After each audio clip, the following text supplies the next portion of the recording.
बड़ी संख्या में संख्या में लोग आए थे और सैकड़ों की संख्या में आज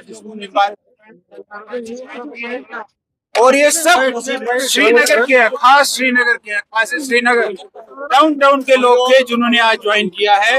ये दिखता है कि भारतीय जनता पार्टी के प्रति आज लोगों का जो तवज्जो हुआ है, वो लोगों का तवज्जो आज भारतीय जनता पार्टी के साथ हुआ है। हम इनका वेलकम करते हैं, इनका स्वागत करते हैं। इन्होंने भारतीय जनता पार्टी ज्वाइन की है और ऐसे कार्यक्रम आप देखेंगे भारतीय जनता पार्टी लगातार कश्मीर में करती रहेगी।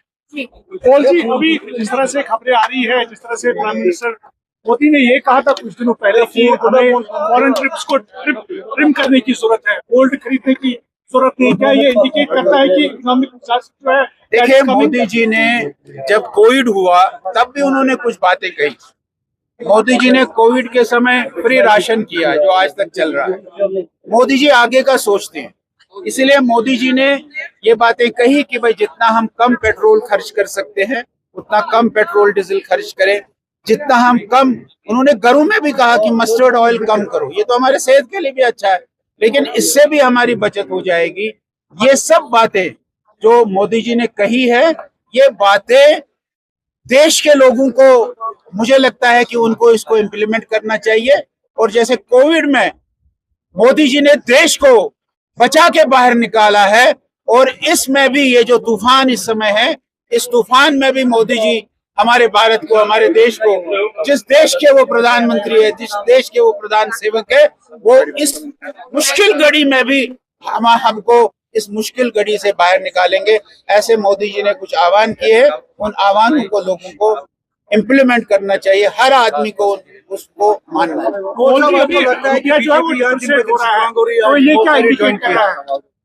अरे भैया, आज से 10 साल पहले बीजेपी क्या थी और आज बीजेपी क्या है? आज देखा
ज्वाइनिंग क्या पहले बताइए।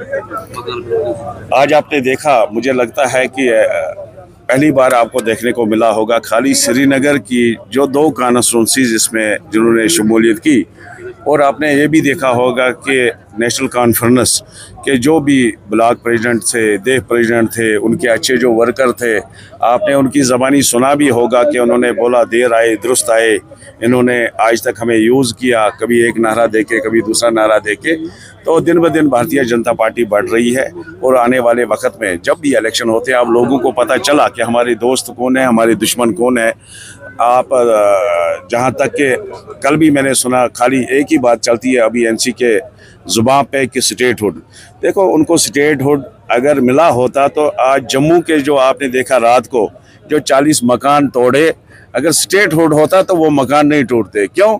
क्योंकि इनका काम है यहाँ पे हिंदू मुस्लिम जारी रखना। अगर स्टेटहुड होता, इनके पास डंडा और बंदूक होता, ये और हमारे नौजवानों के कत्ल करते, नौजवानों को जेलों में डालते, इनके खिलाफ कोई आवाज़ उठाने की हिम्मत नहीं करता। अब इनके पास हुकूमत तो है, हुकूमत का फ़ायदा उठाते। आपने देखा कल 40 जो हमारे घर है उनको बेघर कर दिया।